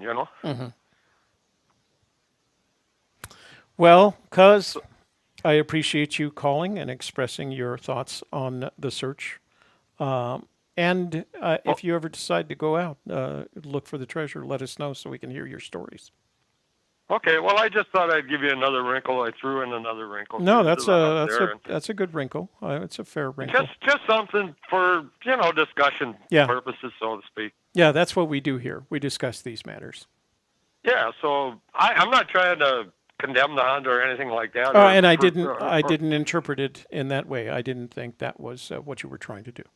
Well, I did say that Forrest Fenn didn't mean anybody to find it, and that's kind of my thinking. But because of the fact that to Forrest Fenn, the treasure is the hunt. Right, but I respected the fact that you preceded that comment by saying, in your opinion. Yeah, right. Yeah. So, and opinions are like belly buttons. Well, they're like blanks, and everybody has one. That's why I use belly buttons, okay? Okay. It's easy. I don't lose my I'm sorry. I don't lose my monetization if I use belly buttons. Yeah, right. I got my opinion, so whatever. That's what it all is in here. We all have opinions, and we are free to share them without bias, but that's what they are, opinions. Well, I've been trying to not waste my time about this treasure hunt, but I kind of wake up in the middle of the night with a kind of a revelation, and I say to myself, what the hell? Yeah, exactly. Here's what I strongly recommend. Why am I thinking about this? I don't want to think about this damn treasure hunt. Here's what I recommend for two reasons. One, it brings peace and it resolves some of that curiosity. Take a look at Shelley's Monday videos. Okay. Because they're very relaxing, and she publishes them, presents them in a way that works on the part of your brain that stimulates additional thinking. So just take a look at that. Yeah, her soft voice will put me right to sleep. Yeah. That's good. That's how it should be. All right, sir. Thanks for calling in. We enjoyed the conversation. You bet. Just thought I'd give you another call, and that cousin of mine, Sonny J, I thought, well, he didn't express this, so I thought I'd express it. Yeah. So is Sonny J spending time out in the field looking for the treasure? No. Oh, okay. No, we're at his place now. I'm using his phone. Oh, I see. I just thought I was visiting him because of the fact of the quarantine, Yeah. Are you checking on him, or you just wanted some company? Just giving him some company and company for myself too because of the quarantine. Yeah. Well, and you get tired of week after week without going out, so. we don't have to go out. We've got Wednesdays, Fridays, Saturdays. I Zoom my kids in on Sundays. I mean, the only time I have to go out anymore is for my workout. Well, at least you're doing that. Yeah. And the damn marigolds. I'm going to have to fix the marigolds. You're bicycling or something? Cycling, yeah, that's what I do. Yeah, cycling, yeah. Yeah. Well, anyway, I just thought I'd throw another wrinkle into it and change the conversation up a little bit from what I was hearing on there tonight. Yeah. No. Hey, so, that's the advantage of having these open call nights is that everybody gets to express their particular opinion. And one night somebody is going to say something that is so stimulating that someone in that room that's watching right now, there's over 200 people watching right now, somebody in the room is going to go, oh my God, it all just came together based on what Sonny Jay's cousin just said. Well, I had a hard time following the gal you had on ahead of me. So. Yeah, but she has that real interesting soft voice that you just got to go like, I wonder where she's going with this, Well, I just had a hard time following her thought process. Yeah, yeah. So I thought I'd call and break it up a little bit for your listeners. Yeah, and what was good is your thought process was relatively easy to follow. You had an opinion, and they fit with the thinking, the common thinking. So it was pretty good. Well, I just thought I'd give you a call and change the subject a little bit, and hopefully your listeners would be more entertained. Oh, no. They're entertained by every one of you guys, right? They're entertained by everyone. Here's what I want you to be cautious of. If she finds the treasure, I'm going to call you and tell you that she found the treasure. Yeah, well, that'd be great. So you don't have to lose any more sleep anymore. Well, like I said, I kind of went to sleep, and then all of a sudden I had this revelation about this thought. The treasure hunt is the treasure. Yeah, that's. And that it kind of blew my mind. I said, well, why didn't I think of that before? He calls it. That's why it's called the thrill of the chase. What's that quote, Shelley? Do you remember that quote? It wasn't. They were surprised to find that it wasn't the hunt they were after. It was the thrill of the chase. Something like that.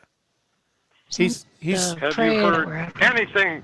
Have you heard anything about Forrest in the last year or two? I mean, is he fine or not? Yeah, well, he's a fine 89-year-old guy. Yeah.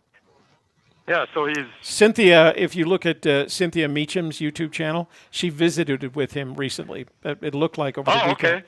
So and he looks like a ambulatory 90-year-old. Just like you're an ambulatory, what did you say, 77-year-old, and I'm an ambulatory 71-year-old. He looks pretty good, and he doesn't seem to have lost any of his intellectual capacity. So he's still. That's what I mean. His mental faculties are still there, solid, right? Yeah. Just all you have to do is take a look at it. He's still making jokes and making fun. Oh, that's good. That's good. So, I got a sister that's going through Alzheimer's real bad right now. So. Yeah, that's not a good place to be. No, but it's good to hear that his mind is still solid. Yeah. Mm-hmm. Yeah. All right. Well. All right, cuz. I just thought I'd give you a quick call. Take care. Thanks for calling. Love your show. Say hi to Sonny J for us. Okay. Bye-bye now. Bye now. It was the quarry. What was it? It was the quarry they sought. It wasn't. B.B. Cooper says quarry. Yeah. Yeah, he said something like that. It's not the treasure you seek, it's the chase. I do have to catch up here and say thank you to Jeff Anschutz, Sturmworm, and Gadelcon for their contribution, for their super chat contributions. Thank you very much for those gentlemen. We really appreciate it. Yay. Okay, so super I chat. think that's. Oh man, I got another voicemail while we were waiting. Super chat. It's a short one. Let's see what we're going to happen here. You ready for this? It's from New York.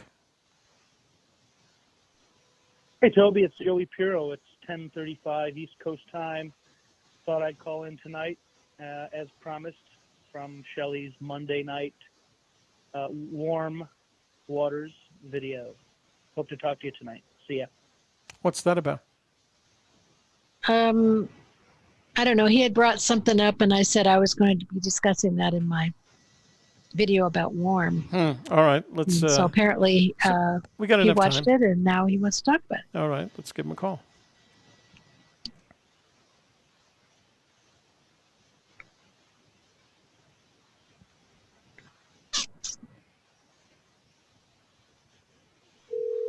Probably the shower thing. I think it was the shower thing. Why am I seeing the? Good evening. Hey, Joey, it's Shelley and Toby at NGK. What are you up to? Hey guys, how are you? I'm doing many COVID projects around my parents' house. One which is cleaning out the garage. Oh, nice. And I love my parents to death, but they are a little bit of hoarders. Yeah. So I'm dealing with organizing a lot of different stuff. But I'm keeping myself busy, and I actually also am going to record some stuff here at home, set up a nice space to get some sound. Yeah. And I bought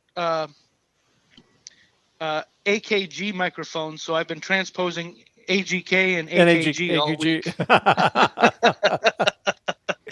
So how did that one Zoom project that you were going to do with some of your friends? It was perfect. Oh, it worked out. Good. It was perfect. Yes. Yeah. The movie was a success. They raised about $500,000. Oh, you're kidding. With people that streamed the movie. So it was a huge success. I can't say enough about it. They did a really good job, and people in the Broadway community really supported the cause, and they loved the movie too. So all the stars in the movie were somehow related to Broadway. Is that what the kind of the connection? Well, it was a Broadway show that was filmed, if that makes sense. Okay. Yeah. Yeah. It was a Broadway show that was filmed, so we were all filmed while the show was running. And we went in for an extra day of different cuts, different angles. Mm-hmm. So to make the movie a little more fluid and draw attention to the important things. And that's basically how we filmed the movie. And then the idea behind the Zoom call was to play the movie for people that hadn't seen it yet. How were the people that paid to see it involved? They're either fans or they had not seen it. Oh, okay. So you could go on Playbill.com, and I think it was $6.99 or $4.99 for something like that for a 3-day pass, and you could stream it anytime you wanted and watch it anytime you wanted for 3 days. So they could share it with other folks. And right. Did you put the Zoom conversation that you had with the other members of the cast and crew?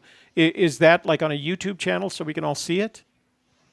It's actually at the end of the movie. Oh, okay. Wow. They ended up taking the Zoom conversations and putting them at the end of the movie as like interviews, because everyone is homebound, so the interviews had to come from home. Do me a favor and send me that link to the movie so we can watch it. Well, I will. It's tonight is the last night to stream it. But I'm between you and I and your millions of viewers tonight. I may be able to send you a copy that I copied. Well, I don't mind paying for it. If you were to send it tonight, I'd have 48 hours to watch it. Is that if I were to get it tonight, or is this the last night? No, I think it's going to close tonight. Oh, Toby. okay. All right. Yeah. So I'm sorry we're a little late on the draw, but you know I'll what? make sure you see I'm sorry I missed it. But I would love to see it. You're a veteran, and that's what the whole show is about, veterans. So you deserve to see it, and it's homage to everyone that served. And these were the story is about World War II veterans. Is that correct? Yeah, it's a musical. It's a Broadway musical. Yeah. So these World War II vets come home. They all have what we now know as PTSD. But then it was shell shock or just screwed up. Yeah. And they basically find solace within starting a band, and at the end of the day there's twists and turns to the story as to how they win this competition in New York. And so that's how you got involved, because of the musical component. There was a I'm a trumpet and actor, so I do both. Oh, nice. Yeah. So I've been involved in the business for, well, about 20 years now. Yeah. So it was one of the highlights of my career so far, for sure. Just great people. Well, I'm looking forward to seeing it, and I hope you don't have to break any rules to share it with us. I'd love to see it. I will not break any rules, I'm Okay. sure. All right. And all my coworkers do think I'm crazy for doing treasure hunts and Yeah. camping and stuff like that. Yeah, Which I kind of like. My place in life is to be the weird one, so Yeah. that's okay. I think you do a pretty good job. I really appreciate that weirdness to me. Well, thank you. Yeah. And as the lady who we spoke to earlier, I tried to explain, to do this, we all have to be a little bit crazy. The question is whether or not we're insane. Well, insanity is doing the same thing over and over again. Yeah. So Right. if you have the same solve over and over again, maybe No. maybe you should reconsider. But yeah, I think a little crazy is good. I mean, it keeps you active, it keeps your mind active, and I do feel sorry for anyone that hasn't been obsessed with something. Like Fenn says. Right. That's certainly how I found my career path, was being Yeah. obsessed about music and art. And I have seen someone with no belly button. So not everybody has a belly button. I think someone had appendicitis and it was removed in the process. Yes. Yeah. Shelley, I Yeah. want to congratulate you. You did a really beautiful video on Monday about warm and showers and the stuff we talked about from a couple weeks before. Mhm. I was very impressed, and I did jot down a few notes here just to discuss on the show tonight. Okay. But I think shower, he does mention that a lot, and he does equate it to comfortable and warm, and I think his definition, we have to take this whole chase in the book and the poem as from him. I don't think there's any other cipher other than his life cipher. So to him, warm means all of those things, and I'm one that believes the poem has double, triple, maybe even quadruple entendres. And we have to take into consideration that warm means all those things to him, and shower being one of those. I was interested, Toby, it was a private conversation you and I had in up there in Albuquerque. Yeah. But I did allude to something about latitude and longitude. Right. And Shelley, in your video, one of the first quotes you had was, "But the second the minute hand turned to 8 o'clock." Do you remember that? Right. That to me alludes to latitude and longitude. Minutes, seconds. Those are decimal degrees. So those were just my thoughts. I think he mentioned, as far as I saw in what you wrote on The Thrill of the Chase, he mentions it in the poem once and then 7 times in the book. So, that there's numerology in the book. I'm sure if someone like me believes that there are latitude and longitude hints, then numbers certainly play a role in that.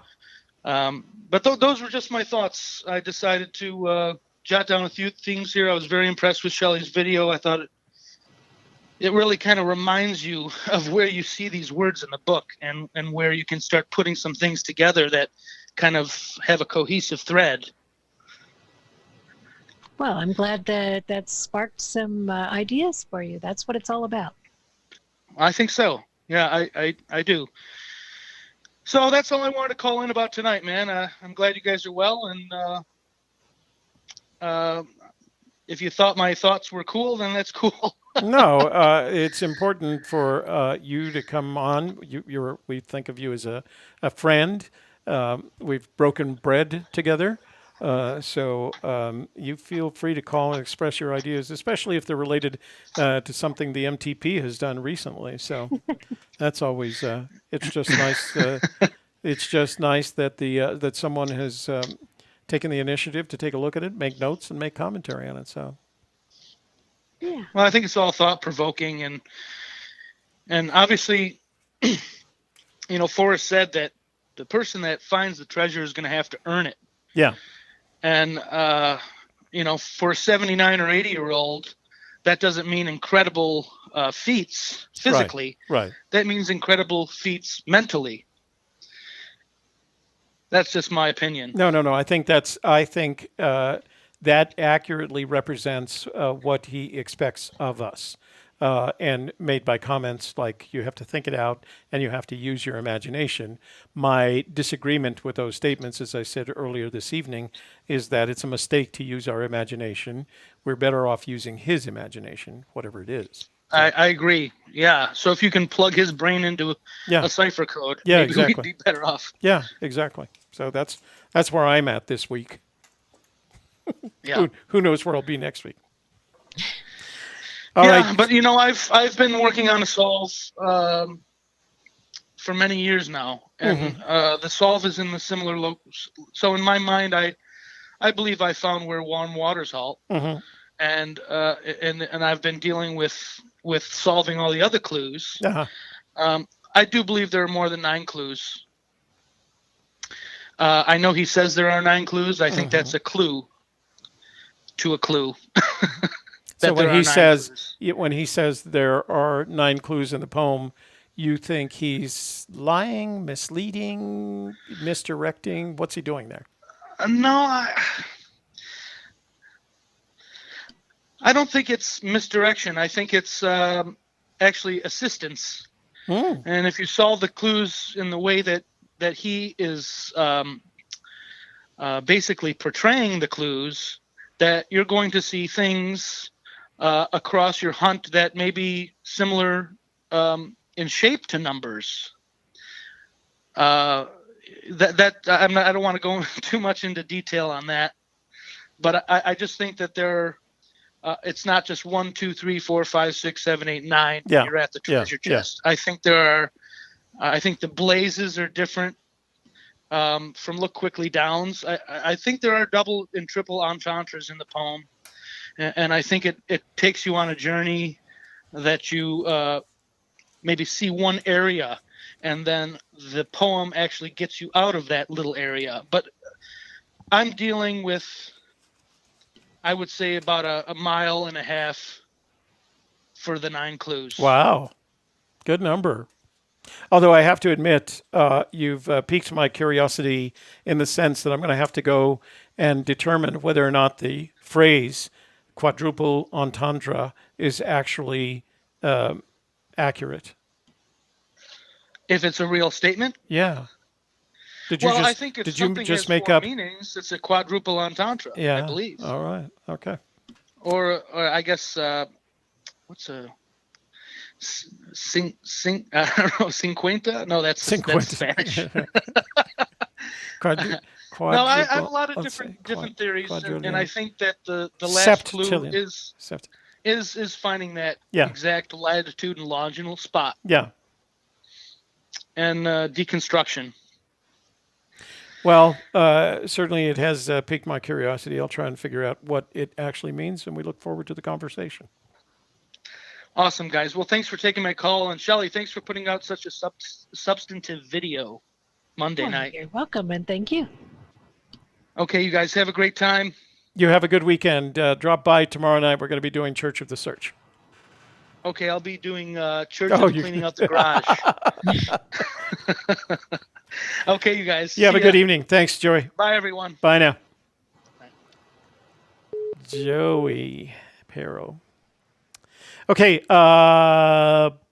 boom. Oh, wait. What? I made a promise to someone. Sunray contributed. Oh, right. Pardon me? I'm surprised you remembered. I forgot even. No. I wrote it down because I didn't want to miss it. He said he gave us a $10 super chat, and he asked if Shelley could sing the $10 song. I shall do that. You ready? Yes. 3, 2, 1, and... Whoops. Wait a minute. Okay, all right. That was my fault because I jumped when I went to it. You ready?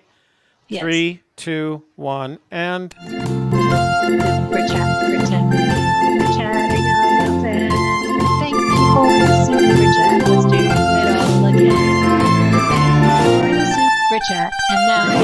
must end. Hey.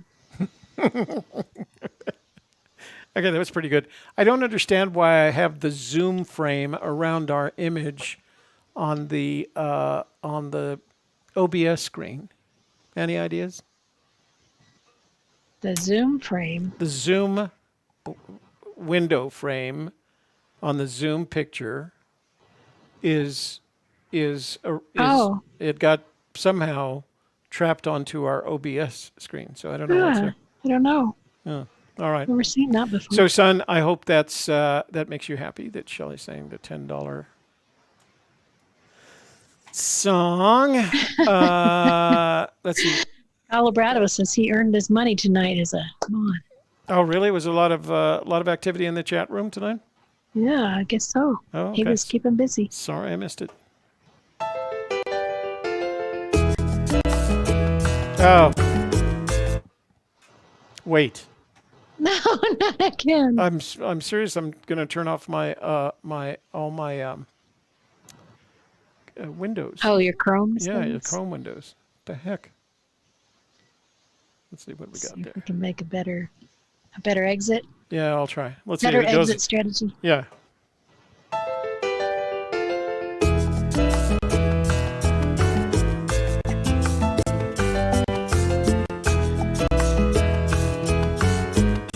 And thanks everybody for hanging out with us tonight on Gypsy's Kiss Friday Fenndango, and I am the magical treasure princess and life coach to the rich and famous Shelley Carney.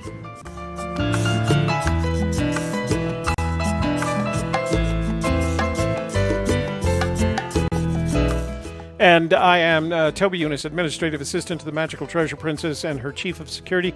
Thanks for joining us tonight. I hope you guys had as much fun as we did. Great callers. I love these very intriguing calls. They're kind of mentally, spiritually, and emotionally stimulating all at once. Isn't that interesting? And, of course, we have roosters and we have camels. So how much better is my life going to get? Have a good weekend. I think I am going to do a Church of the Search tomorrow night at 7 o'clock. Play some music and open phone lines, and we'll just talk about stuff, you know.